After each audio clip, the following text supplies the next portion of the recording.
Chadang slightly intensified and continues to enhance monsoon rains along its track.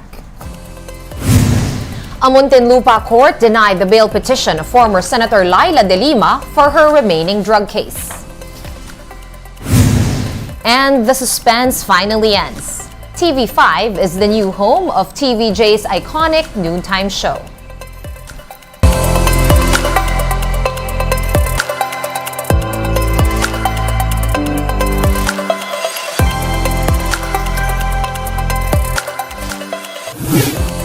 Fast, focused, and fearless. Here's a roundup of stories we're watching now. I'm Sean Yao. A Muntinlupa court has denied the bail petition of former Senator Laila de Lima in her remaining drug case. In its decision, the Regional Trial Court Branch 256 found the defense's basis for bail as lacking. The bail petition was based on de Lima's hostage-taking experience back in October. The court said that this was an isolated incident and did not pose any danger to de Lima's life. The former lawmaker and Justice Secretary has been in detention for 6 years now. She was recently acquitted in a drug case while another charge against her was dismissed. De Lima's remaining case is for her alleged involvement in the drug trade inside the New Bilibid prison. In other news, the NBI's Environmental Crime Division has filed charges against those supposedly responsible for the massive oil spill in Oriental Mindoro. The raps include the falsification of documents, the use of falsified documents, and perjury. Some 35 individuals are facing charges, including 7 incorporators and directors of RDC Rayeld, the owner of the sunken empty Princess Empress. Also facing complaints are 6 of the ship's crew members, 19 Philippine Coast Guard personnel, and 2 officials from the Marina or Maritime Industry Authority. The NBI noted that the Certificate of Public Convenience or CPC used by the empty Princess Empress was falsified. The CPC is a required document to allow a ship to sail. Officials from Marina and RDC Rail allegedly conspired to register the ill-fated vessel using fake documents. PCG personnel are also being held allegedly liable for failing to check on the validity of the CPC before the ship sailed. Aside from the NBI, Paula Oriental Mindoro Mayor Jennifer Cruz is also a complainant. Mayor Cruz says the filing of charges is one step closer to justice. Ang pinaglalaban natin dito ay hindi na yung makaklaim eh. Ang pinaglalaban natin dito ay hindi na maulit to dahil marami nang nagdaan na ganitong pangyayari pero hindi nakakasuhan.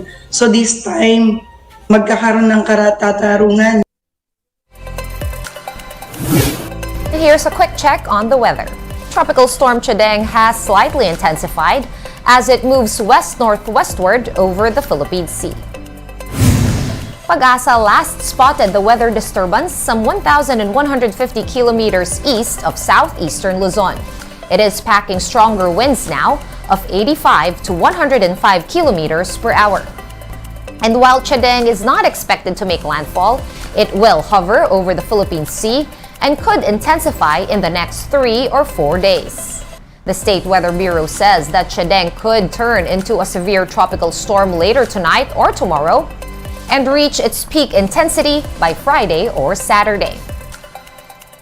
The tropical storm is enhancing the southwest monsoon, which in turn will bring rains over parts of the country. We're bringing you more stories after this quick break. Keep it here on One News.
You're still watching One News Now. I'm Sean Yao. Canada has added 13 countries, including the Philippines, to its expanded visa-free travel program. Instead of a visa, eligible citizens from the Philippines can now apply for an Electronic Travel Authorization or ETA. To qualify, one should have had a Canadian visa in the last 10 years or have a valid non-immigrant U.S. visa. It also only applies to those who arrive in Canada by air. This makes it easier for travelers to go to Canada for up to 6 months for either business or leisure. Canada's Foreign Affairs Minister, Melanie Joly, said the expansion of the ETA program is part of their Indo-Pacific strategy to build people-to-people ties. Tito Vic and Joey and their iconic noontime show have found a new home in TV5. Saan man kami dalhin ng tadhana, tuloy ang 1,001 tuwa.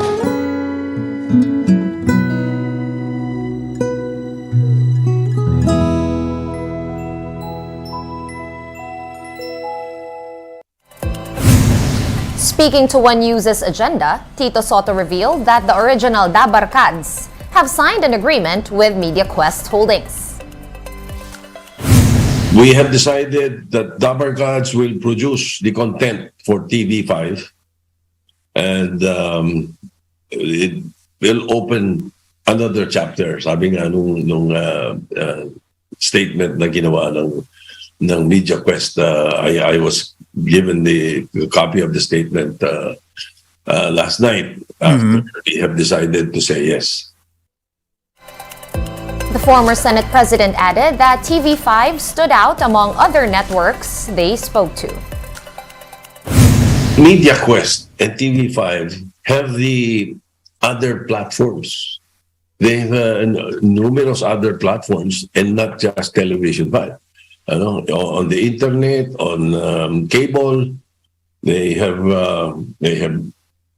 Signal TV. And I think Smart, Signal, PLDT. Channel 5, Channel 18, Channel 51. And there are 7 other owned and operated stations and affiliate television stations nationwide, and cable and satellite. If we want to reach more people, I think that was the best decision for us to join the Kapatid Channel and Action TV International. One News is also part of MediaQuest Holdings. Now, in that same interview, Tito Soto insisted that TVJ owns the name Eat Bulaga.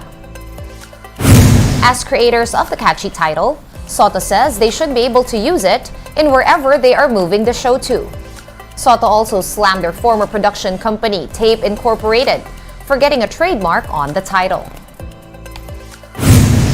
We were the creators in 1979.